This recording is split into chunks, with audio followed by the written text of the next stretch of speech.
একটি ছিল, কিন্তু হ্যাঁ।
আজকে না রিপোর্ট দেওয়ার কথা।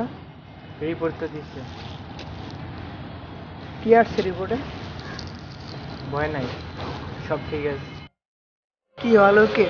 আমি তো এবার ভাবছিলাম এবারের মতন গেছিলাম।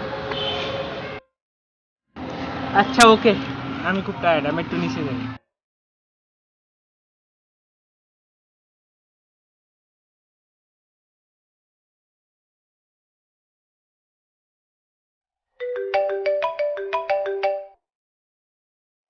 হ্যালো।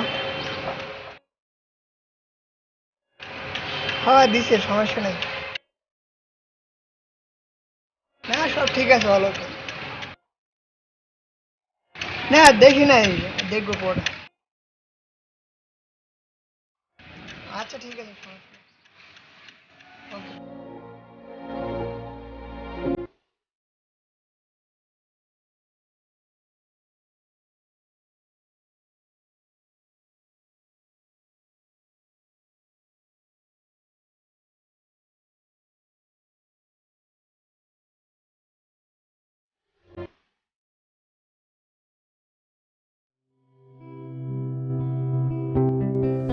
ব্লাড ক্যান্সার ছিল আমার, রিপোর্টে দেওয়া ছিল হাতে আর বেশি না, হয়তো 1 মাস সময় আছে।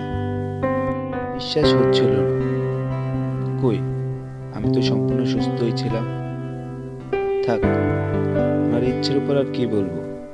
গল্পের বাকি অংশটা বোঝা হয়ে গেছে।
সত্যি কথা বলতে কি জানোস, আমার নিজেরও খুব টেনশন হচ্ছিল, কিন্তু তোর জন্য না, তোর ভাইয়ের জন্য।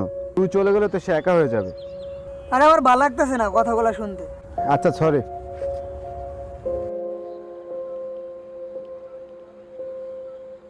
তুই আবার ওই সেম ব্রেসলেটটা পরে।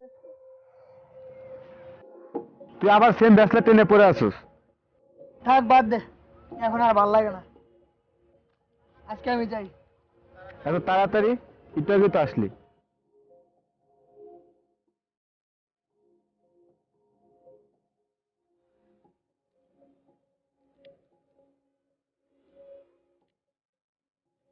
মৃত্যুর প্রতি পলকেই সামনে এসে পড়ছিল। খালি আকাশ দেখতে মন চাইতো, মাটি দেখতে মন চাইতো, আলো দেখতে মন চাইতো। পলক পড়লেই মনে হতো হয়তো অনেক কিছু হতে বঞ্চিত হয়ে পড়লাম। এত হাসি খুশি ছেলেটাও কয়েকদিনে 10টা বারো হাসিনি। আসলে জানাশোনা মৃত্যুটা খুবই কষ্টের।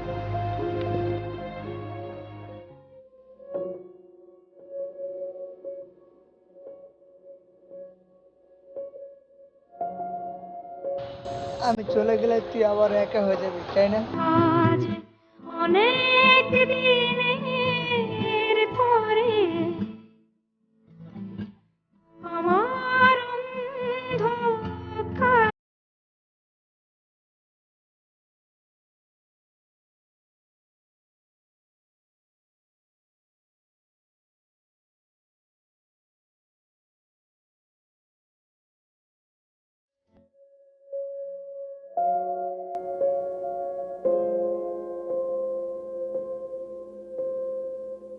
তোমাদের কবর কোনটা সেটাও আমার মনে নেই। তোমাদের সাথে আমার কোনো স্মৃতি আছে কিনা তাও জানা নাই। কখনো কোনো ধরনের টানও ছিল না তোমাদের প্রতি। কিন্তু হ্যাঁ, বাবা মার প্রতি অনেক দুর্বলতা ছিল। কখনো তোমাদের কবরটাও দেখতে আসতাম না। তাই হয়তো কয়দিন পরে একবারে চলে আসবো। এখন নিজেকে একটাই সান্ত্বনা দিই, যাই হোক নিজের বাবা মার কাছে তো যাচ্ছি। আমি আসলে আমার খেয়াল রেখো। আমার হাতের বেশি সময় নেই, আমি আসতেছি।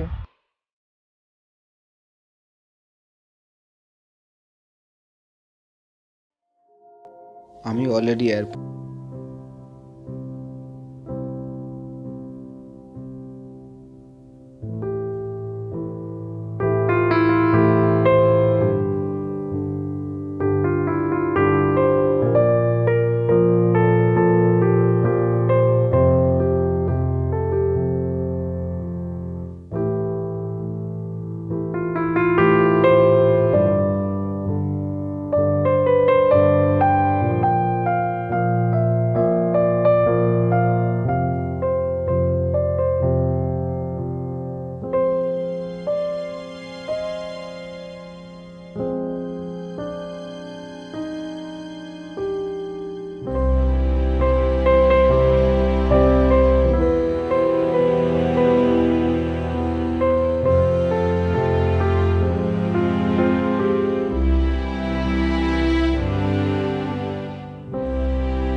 এটাই সেই পরিচিত জায়গা যেখানে এসে আমরা দুই ভাই একসাথে আড্ডা দিতাম। ও চলে যাওয়ার আগে একটা চিঠি দিয়ে বলেছিল ভালো থাকিস, আর এটাই ছিল ওর শেষ কথা। 1 সপ্তাহ হয়ে গেল তুই আমাকে দেখোস না। আমি কিন্তু কখনো তোকে ছেড়ে যেতে পারবো না। আমি কিন্তু তোর সাথেই থাকি সব সময়। অনেক ইচ্ছে ছিল জানিস, দুই ভাই একসাথে সারা জীবন চলবো, আমাদের জীবনটা আরো সুন্দরভাবে সাজিয়ে তুলবো, আর আমাদের সুন্দর একটা পরিবার হবে। আমাকে কখনো ভুলবি না। আর হ্যাঁ, কান্না করতে মানা করবো না, কিন্তু কম করিস। হয়তো তুই এখনো কান্না করছিস। ভালো থাকিস।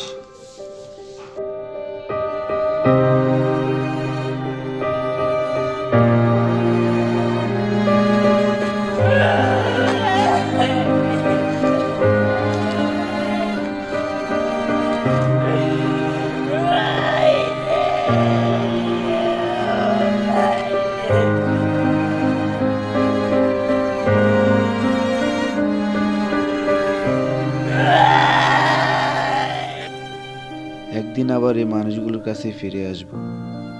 চলে যাওয়ার দুঃখ ঠিকই আছে, কিন্তু কোনো আফসোস নেই।